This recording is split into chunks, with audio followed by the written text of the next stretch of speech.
Hello, I'm Jacob. You're watching the Prepper's Bunker Outdoors. Recently, I had a friend, Eric from Outer Limitless. Come here, Dex. Up here. Stop by. He visited. You may remember him. We did a video together at Blade Show 2021, and we've done some stuff together. He's a good guy, great channel. You should definitely check him out. And he went to Mammoth Cave and found out that that was a couple miles from my house. Basically, I live in Mammoth Cave. So he came over, brought some prototype knives, and we thought that we would show you some of our prototypes, not only his prototypes from Work Tuff Gear, but also from my own brand, Exodus Knife and Tool. It ended up being a really good time. Took the goats out, showed them around. It was a lot of fun, and I want to share that with you, so here we go. Yep. Jacob. What's up? What's up, buddy? How you doing? Good, thanks for having me here. Absolutely, right here in the Kentucky bush.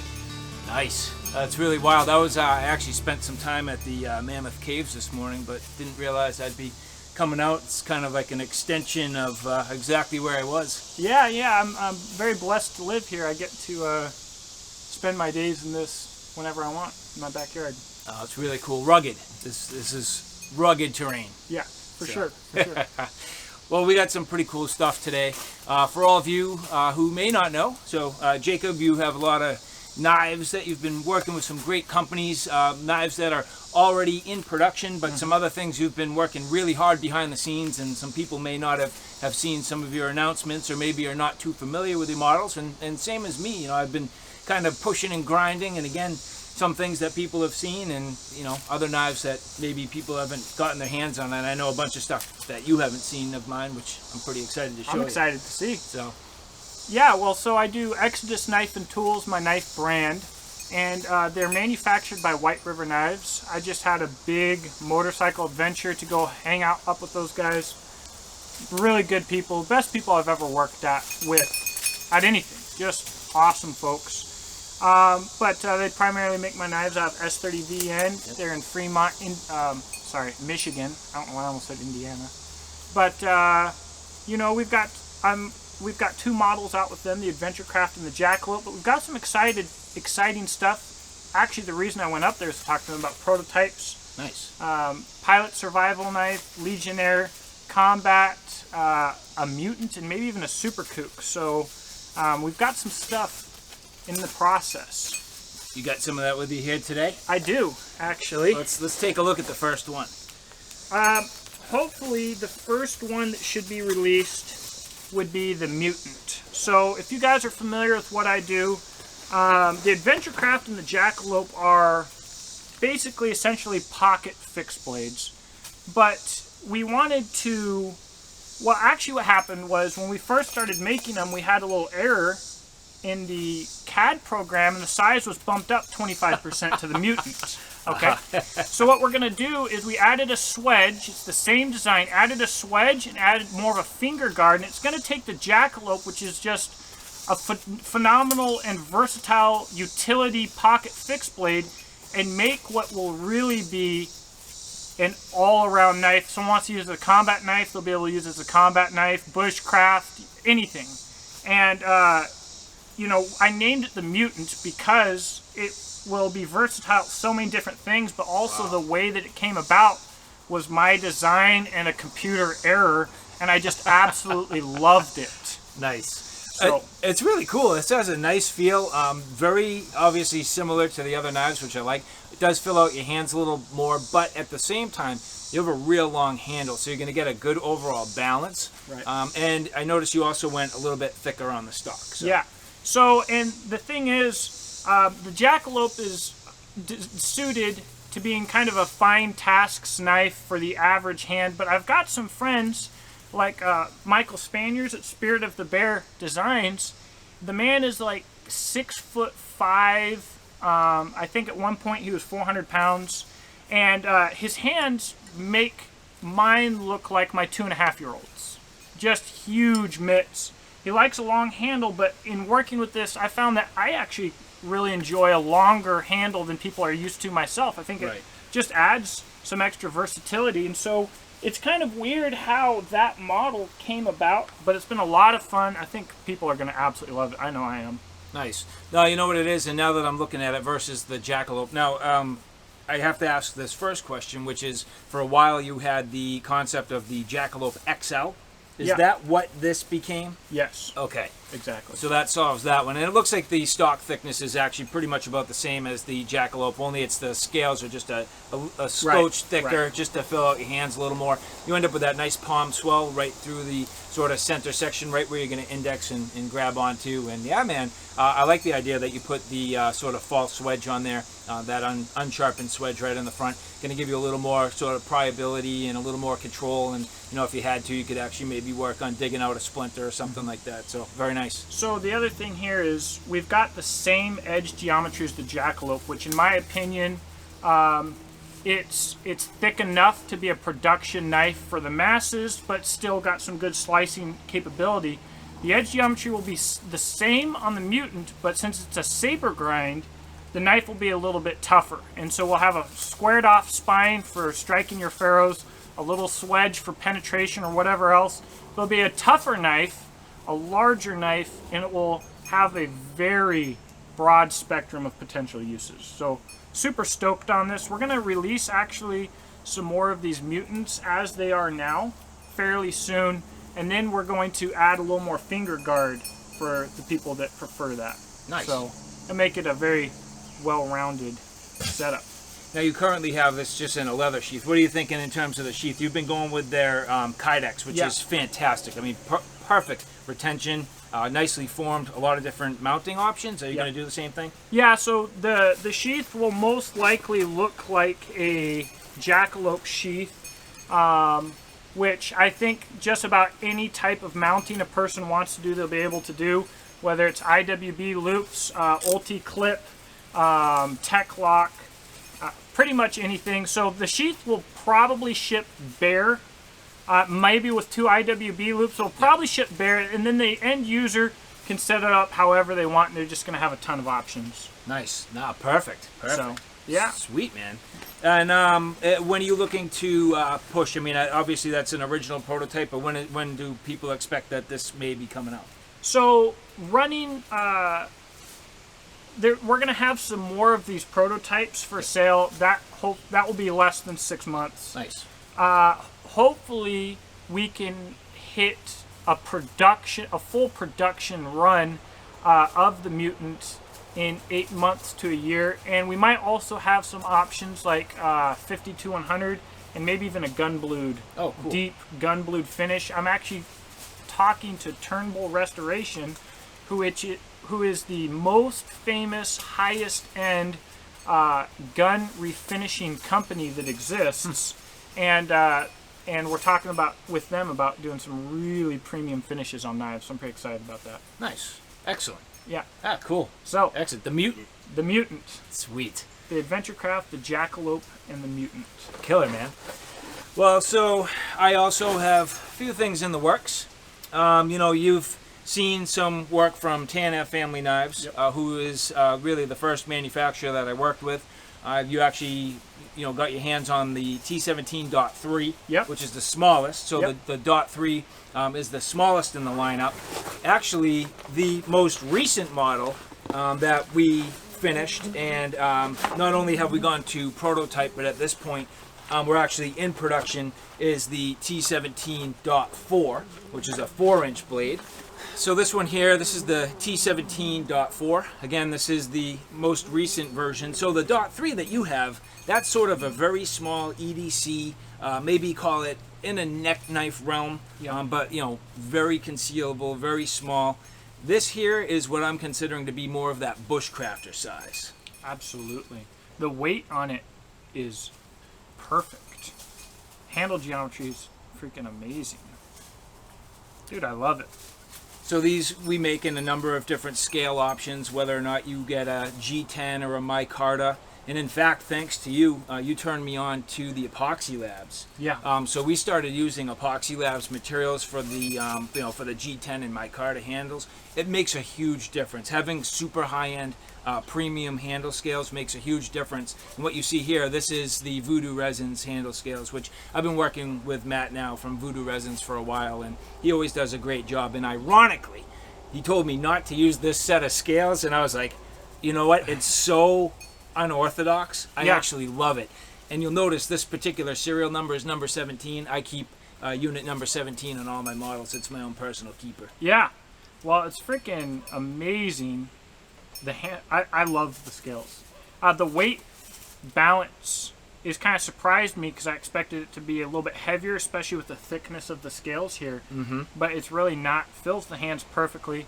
And speaking of email, I've worked with him a little bit, and just the finished product of a normal material. Micarta and G10 is a normal material at this point. Right. But having a premium micarta from email, it's crazy how much of a difference it can make. I mean, it's amazing stuff, and it's a little bit off topic, but man, everything that I've had that's just been made in Poland has like blown my mind. I'll tell you, European manufacturing, and that's why I love TFK. They're fantastic. European manufacturing, and especially in that region, is just, it's phenomenal. It's really hard to beat. These are Bulgaria. This is Bulgaria, yeah. And it's just the same thing, just like, it's just perfect. Yep. They do a real nice job, and I've been extremely happy with the quality. So, it's that saber ground, drop point design, very straightforward and classic. But this, to me, is the knife that, if you wanted just that, one nice pocketable belt knife, full 4-fingered grip, kind of melts into your hands a little bit. And I always like finger scallops for, a little bit of alternate grip, which works out pretty well. And you notice nicely rounded on the pommel end. Mm-hmm. A lot of times you can do sort of like an exposed tang if you want to do some crushing. I kind of go the opposite direction, where I like to round that out so that when your pinky is right up against the guard and you put your thumb over the top, it's not going to hurt. And if you wanted to do some splitting of kindling, you kind of pop it and twist, and you get some nice kindling. Because most of my knives, I really do tailor more towards, and I'm not going to say necessarily like hardcore bushcraft, but more firecraft. I'm like a firecraft type of guy. Yeah, so. yeah. Well, that's probably why I like your design so much. The other thing that I notice is everything that you've done has been utilitarian. And I actually spend a lot of time with my designs, as you may know, trying to keep things as simple as possible. And a lot of people throw as many aesthetic features as they can onto something to help it sell. And a lot of times they get in the way and they just make the knife worse. It's true. So when someone who doesn't know a lot about knives says that looks like a kitchen knife about my designs, I'm like, thank you. And the people that are knife freaks or hard users quickly figure out why that simplicity with a few, touches really makes for a good user. Nice. Yeah, no, it's very true. And I mean, think about it. A kitchen knife has to just simply perform. It never has any extras. You got a mosquito right on your face. And I've been just looking at it, and I'm like, I want to. No, you got it. But it was like right here, and I just kept looking at it like, I have to tell him. How am I going to do this? Just listen, we're in the depth of the wilderness. Yeah. You ain't kidding. So in terms of the sheath, a couple of different options. We're going to go with the Extreme Edge Custom Kydex. This is just the original basic prototype, but at this point we do have a final production model that we're running with, and then TFK does a fantastic job with their leather work. So 2 options. Generally we try to run both options, both the Kydex and the leather, because to each their own. And and a sheath system can make or break your carry experience. I mean, it's one thing to have a great knife, but if you don't have a great sheath, it can ruin your experience. So.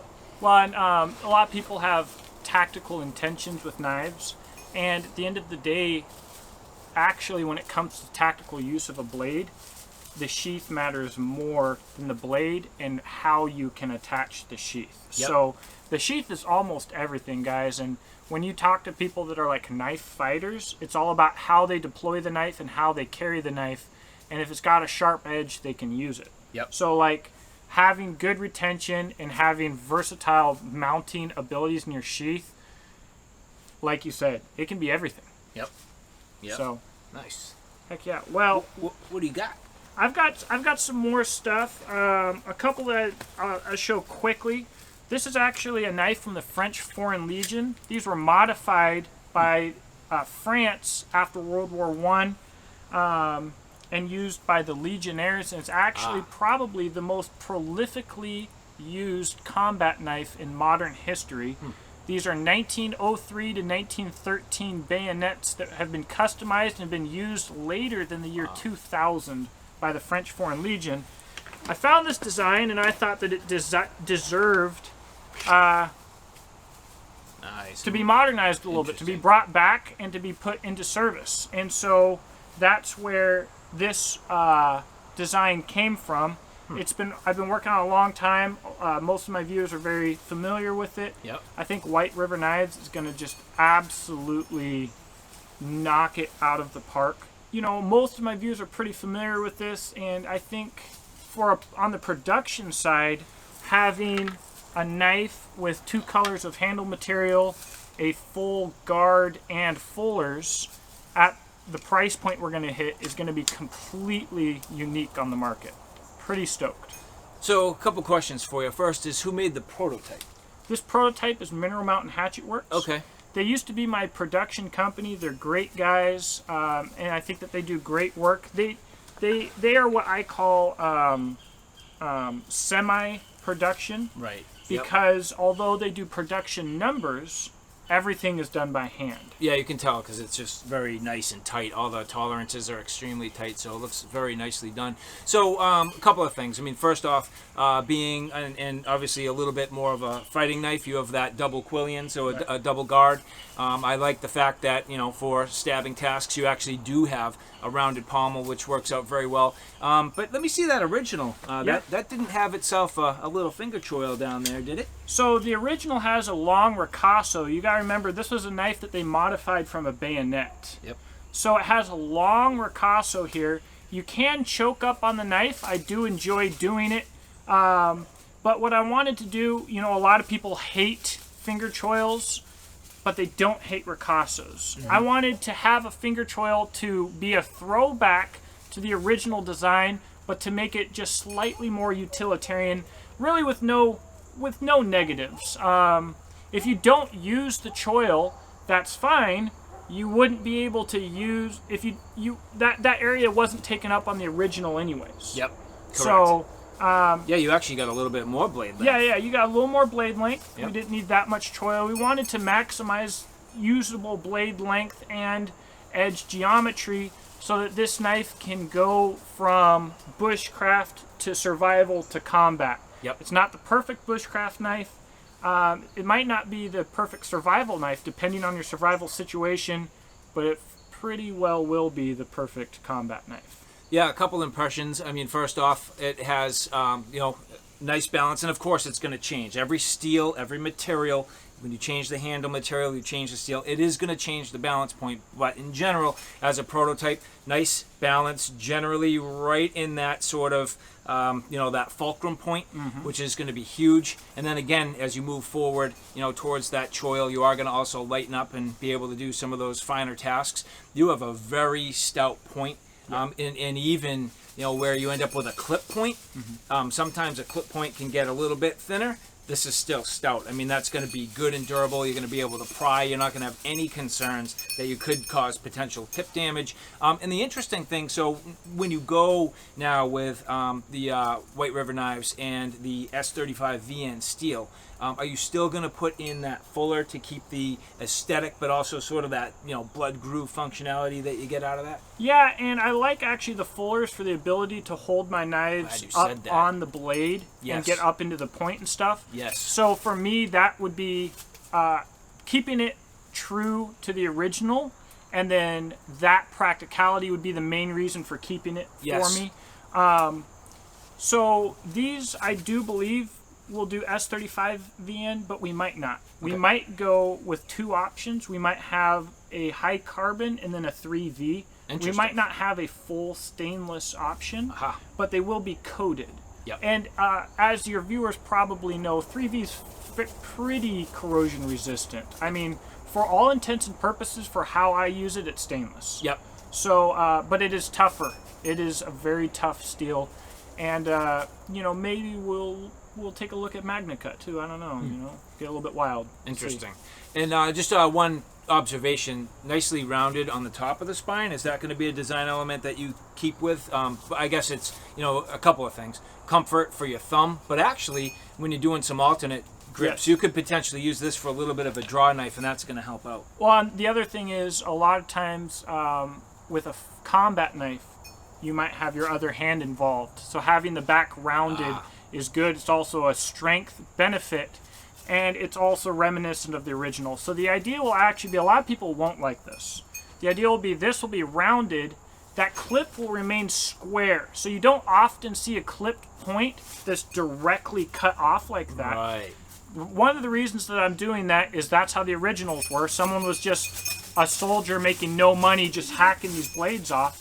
But the other is, I can have the traditional fighting rounded spine, but I like to put the blade on my foot here and strike my ferro rod across a square swedge there. So aesthetically it's different, but practically there's practical reason for it, and it does keep that tip nice and beefy. Very cool. So, nice. Smart. lot of stuff going into this. I like it. So it's gonna be unique. We'll see how it does. I think people will like it, and I think people, you know, this knife might not be obtainable for at an obtainable price point for the average person who just wants a knife for a camping trip. Right. But this knife should be attainable for every knife guy and soldier. Mm-hmm.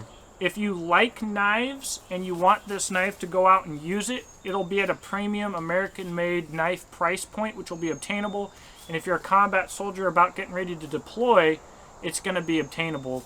And I think that's going to be unique with the features that we're going to be offering. And the heritage throwback is something that, maybe I'm a nerd, but I'm just way into it. Very cool, man. I like it. Nice job. Thank you. All right, so next I'm going to show you two models. Not only do I work with Tana family knives, but now at this point I work with Work Tuff gear. Now, Work Tuff gear, if you're not familiar, Work Tuff gear is doing a lot of work with some outside designers. Not only Victor Lin, who's their main in-house designer and also the owner of the company, but they're bringing in outside designers. And so I've just been very fortunate to be able to work with them. I had two designs in mind. I pitched an original design, which I'll show you second, but I did sort of identify that Work Tuff gear was tending to lean towards some larger blades, more in that sort of chopper size class. So if you look at the Nomad, if you look at the Puzon Predator Hunter and the the Puzon Wilderness Bowie, they're both larger knives, all of them in 1/4 inch thick steel and just made for like heavy use. So I thought at the time it made more sense to actually present more of a chopping knife, and that's what this is, with the caveat that I didn't go 1/4 inch. I went 3/16 because I wanted this to be a little bit lighter, a little bit easier to carry. Again, keep in mind, I'm that hiking, camping, backpacking guy, and I wanted something that was going to be a one-tool option for a guy like me. So this is the Woodscraft Tonto. So a chopping Tonto. In their XK&T, Yes. which I've used. It's just a phenomenal steel. Talk about quick. I think you could pretty easily use this and effectively as a machete. Mm-hmm. That edge geometry is just beautiful. This is the only one that I've used. I got 3 prototypes, and this is the one that's done all my testing. So, I mean, you're getting the one in your hands that's been loved. Yeah. And they do a great job with their edge geometry. And you've got this nice big choil here.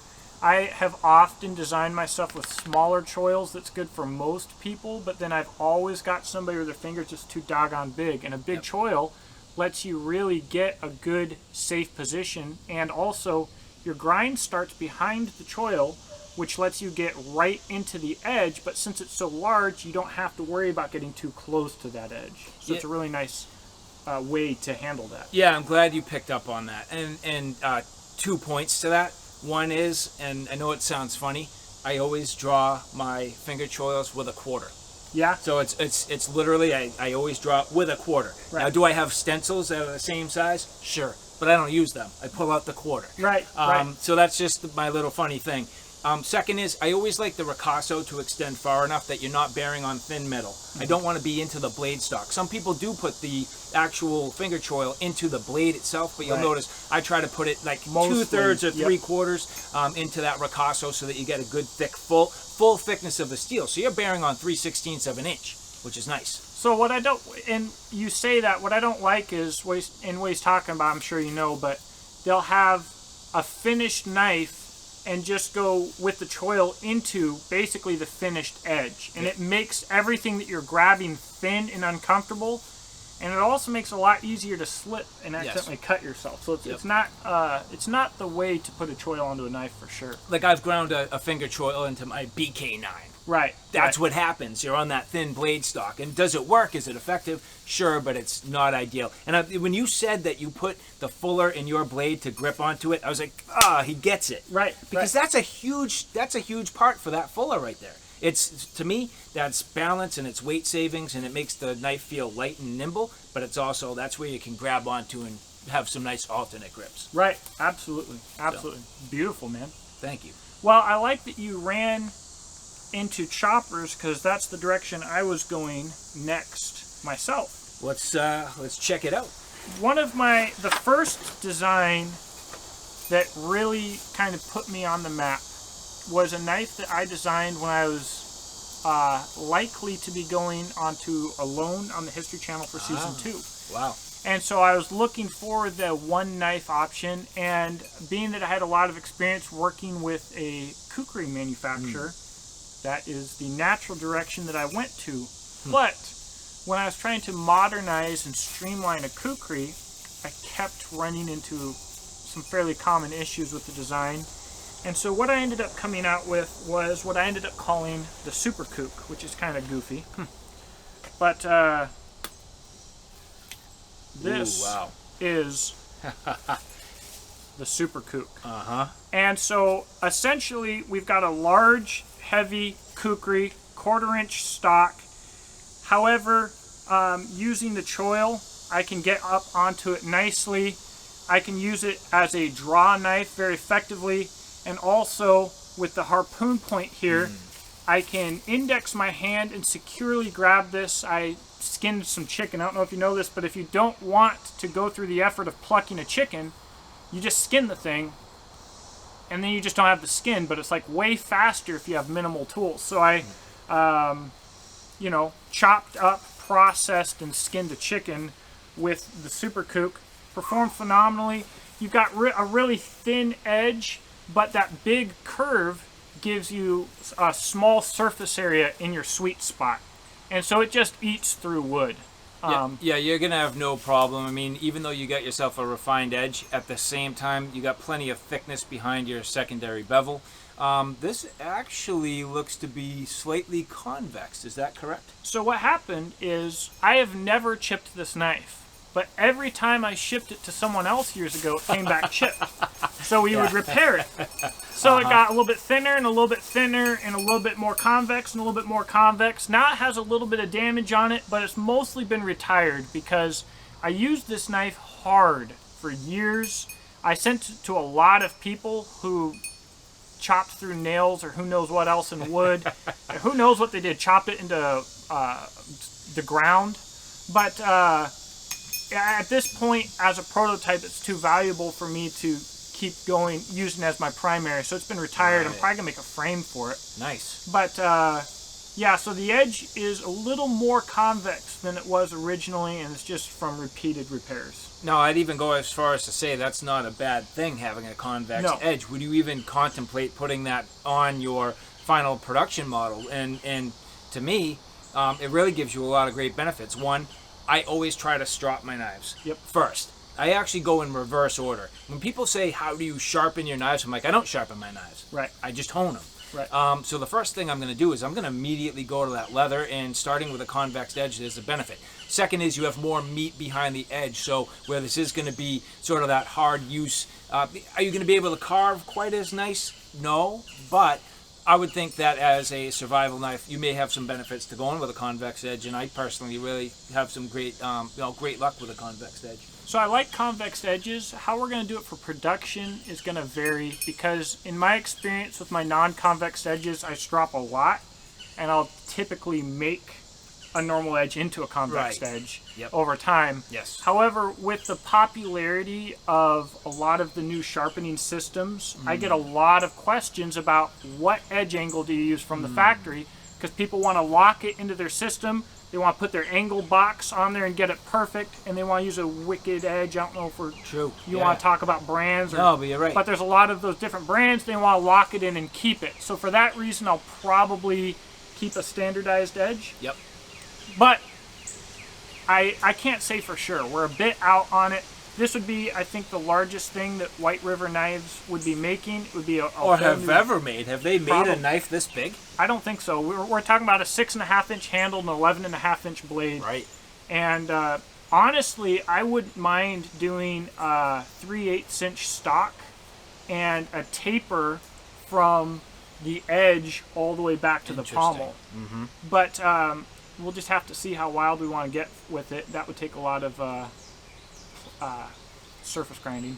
Yeah, no, you're going to be able to do a huge amount of work with this knife. I mean, you can tell just the the overall huge belly here. That's going to hit super hard. It's nice that you have that finger choil because it's going to take a little bit of the mass away when you try to do some of the finer tasks. And I'm glad to have you bring up the point of getting up on the blade, because I think a lot of times at least a lot of us that use these knives are quite honestly fairly novice. I mean, we're certainly not experts, but those techniques are more and more expert. And when you look at more like indigenous tribes or the different parts of the world, they do almost all of their work with a large knife. They actually don't generally use small knives. So you can do small knife tasks with a large knife and talk to a guy like Joe Flowers, who that's a huge part of his philosophy and teaching, and especially when he's down in the rainforest and in the jungles. So yeah, pretty cool. I like it. What I want to do when I design is when someone picks up the knife, I want it to immediately communicate with them what the knife was designed for. Yes. And so when I worked with this harpoon point here and making it to where I could grip up on it like this, I wanted someone to find that and immediately know how to use it. It's very controllable. A lot of people will put a lanyard on the bottom and around their elbow. I don't even usually do that. When I hold it like this, I have incredible control. And so I want to make those more advanced techniques easier to do with my designs, and I want that design to teach the user these new, really, like you said, more advanced techniques in a way that they're not even trying to learn. They're just out here using the knife and they're like, man, this is freaking phenomenal. Right. And they go to it, Yep. So that's a big part of my design philosophy, and what I work towards with every single knife I design. That's the number one thing: is does the knife tell the user what it's for on its own? Yep.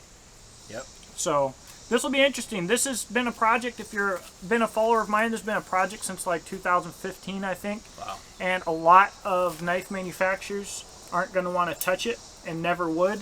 And it will be very unique on the market. And I went a different route with the choil.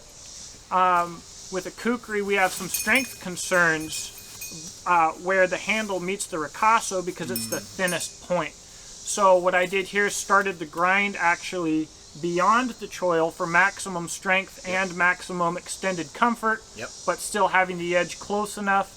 And one thing that I really wanted to avoid, a lot of kukris are not good for this. When people Americanize or Westernize a kukri, a lot of times the center here becomes a flex point. And so you'll get a lot more of the knife deflecting because they bring this edge back. The blade height is too short, the blade thickness isn't thick enough, and then you have this powerful chopper that wants to bend right here and deflect, and it makes something that people aren't ready for, aren't used to, and it's more difficult to predict, and it's dangerous. And the original designs were not like that for a reason. So that was something that I really had to work with in westernizing this, to make it true to form and to really make this knife work exactly how you would expect it to work all the time. Nice, smart. No, good. And shows that you had at least good handle time and experience with kukris before attempting a large knife like this. Yeah, a lot. So. Well, I co-owned a Nepalese kukri manufacturer. Aha. And so I spent... I did not know. Yeah, a lot of time with Nepalese kukris. Very cool. Yeah. Sweet. So, that was a thing. Sick. Cool stuff. So, all right, well, I have probably the smallest knife we're going to look at today. Well, possibly. So, again, going back to Work Tuff gear, as I had mentioned, I had the original design in mind that I had presented, but sort of put it on the back burner just for a minute. And what happened was when I started working on the Tonto, well, this to me sort of, I'm not going to say like completely dwarfed my thoughts, but it changed my thoughts to the point where I was like, well, if I just made a chopper, I really want to make something that's a companion to that chopper. Could this potentially be a one tool option? Sure, but I'm kind of a two blade system type of guy. So this is the Woodscraft Tonto. So this was originally designed to be more of like a 5-inch blade stock size, blade length size. But then once I came out with the Tonto, sized it down and scaled it to more of an EDC size, and I am very, very happy with how this came out. It's a cool little knife. This is really cool. The finger guard is, the scale wraps around it. Super comfortable. The knife's never going to slip back in your hand. You've got a tip that you're never going to break. You're still going to get penetration if you need it, but that sucker is stout. And heck yeah, man, that's a sweet design. It's an interesting concept because I did not think this handle was going to be nearly as comfortable as it is. The one nice thing that Work Tuff does, they 3D print all of their handles. Now it's your turn for the mosquito. Yeah, right on my face. Yeah. But they 3D print all of their handles and they send them. And I was a little bit concerned about that curve in only one grip. When I grabbed it like this, I was like, oh, that actually works really well, where it's nice and thin up front, but then it fills out behind where your pinky and your sort of ring finger grab onto it, so it feels really good in the hand. Reverse grip is fantastic. Again, rounded out, and your pinky going right against the guard, so if you were sort of a self-defense type of guy, that would work out. But I got a little nervous where I do a ton of scraping and a ton of ferro rod work, and I thought that curve was going to work against me just a little bit, getting my thumb on there and trying to do those scraping tasks. It's not completely awkward, it's not perfectly ideal, but at the same time it still works. So I went with it because the two main grips that I really wanted to perform the best are fantastically comfortable. So just curious about your thoughts on that comment and how you feel about it. I wouldn't have any issue scraping with this. I mean, now I do have long but narrow hands, and so my hand doesn't have almost any pressure through the center of that. However, it still locks in really nice. I have no issue. I'll scrape soft wood with the edge, making cedar fuzz and stuff like that. So in that scraping position, no issue whatsoever. But also in this one, it's completely different, but it's not uncomfortable whatsoever. And I would actually probably most commonly use it left-handed in that position, striking a ferro. So, no, I like it, man. It's on the money. Thanks. So yeah, again, you know, Work Tuff doing a nice job with their edge. You'll notice it's, even for a smaller knife, is convexed. The things that are subtleties that I'm starting to pick up on that I really enjoy. So I asked for a sharpened spine, which they did. But what I did not expect is they were going to leave the edge right where your thumb index is still kind of rounded out. And if you feel that, it's just like they're paying attention, man. They're paying attention to those little details. And just some final subtleties on the, so again, this is the prototype, but on the production model, these little things are going to be worked out. That's going to be kind of, you know, kissed over and more matched up with the scales and whatnot. But the other thing is my original design, because it was a larger knife, actually had a fuller worked into it. And again, going back to one of your statements, which is why put something in it just for marketing or for badassery? this, I think, works equally well without it. I would really love to see a prototype with it. Does it add any real functionality? Not really, apart from the fact that it's, you know, we're going to skeletonize some stuff and kind of lose a little bit of mass, because for a small knife, it still has some pretty good weight. So we do want to lighten up on this just a bit, but it will give it some badassery. Yeah. Well, and badassery is always cool. I mean, you know, I was looking, White River Knives did a series for Todd Begg. Yes. And he's got fullers through them, but also holes in the Yes. fullers. Are you really getting weight saving from the holes in the fuller? I would say no. I might not be the most educated on it, but that can't be much material. But does it look wild? Absolutely. It does. Absolutely. So, and that's his, I would call it his trademark style. Yeah. So that's important. I mean, when you're talking about trademark style, there is a reason for it. So that's kind of weird with my designs is, so a lot of my oldest followers knew me from the Super Kook. Yep. When I released a production knife and it was the Adventure Craft, a lot of people were like, how in the world did this happen? Because I don't have a aesthetic style that is across the board with my knives, because I really want my first goal, like I was saying earlier, is just for the blade to communicate the purpose, and so different knives with a different purpose are look completely different. But do I wish that I could have one design language? There's definitely a part of me that does, but you know, it's just not the way. It's not the way I work, and it's not the way my brand's going to work. So it is what it is, and it isn't what it isn't. Well, you know what I gotta say, I've enjoyed, and I've watched your evolution. I actually did know about your Adventure Craft early on, and I actually had some of my viewers who were sending me to Blade 2019 to go and find you and try to pick them up. Yeah. Which is cool, because I think you had a booth there that year. Did you? Or you were there? I was there, but 2019 didn't happen. 2020 didn't happen, right? 2020 didn't happen. Okay, 2019 I was there, but what I did, you're right. 2019, what I did was I said, if you want a knife, come and find me. Yeah, I'm not supposed to say that. That's not really how that's supposed to work. But that is how that worked. I didn't know at the time. Yeah, I had people sending me to go find you.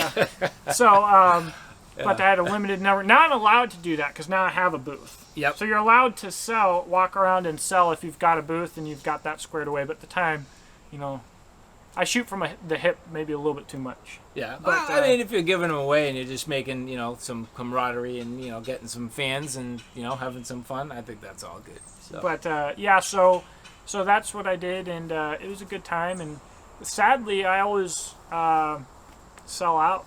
You know, the first day. That's a good problem to have. Well, sometimes I need to get more products. What it means. But, yeah, it's been an amazing journey, really. Nice, man. Well, we saw some great blades. I appreciate the time out here. It's always good to, you know, take a minute and actually to sit here with you and enjoy, you know, your backyard literally. Yeah. And get to sit down and enjoy some time with you face to face, and you know, show the audience what you got cooking. And these are things to look forward to. So I mean, this is like early sneak peek stuff, which is really fun. Right. So absolutely, and it's kind of cool because people always see where I'm at through their computer screen. Right. You know, it's cool to bring someone else out here and show people what this actually is, what it's like out here, and you know, it's the real deal. I don't try and fake anything. Yes, we're in my backyard, but like, this is what legit. it looks like. Yeah, this is, you know, this is like legit rugged backyard, man. I mean, you're living in a place where, you know, you have to know how to use your tools. You have to be somebody who's crafty and creative and has the skills. I mean, you can't just roll into a place like this and think you're going to be okay. You got to have some skills to come out here and deal with these elements. So and to put up with the goats, man. Yeah, they like eating clothing, shoelaces, and camera equipment.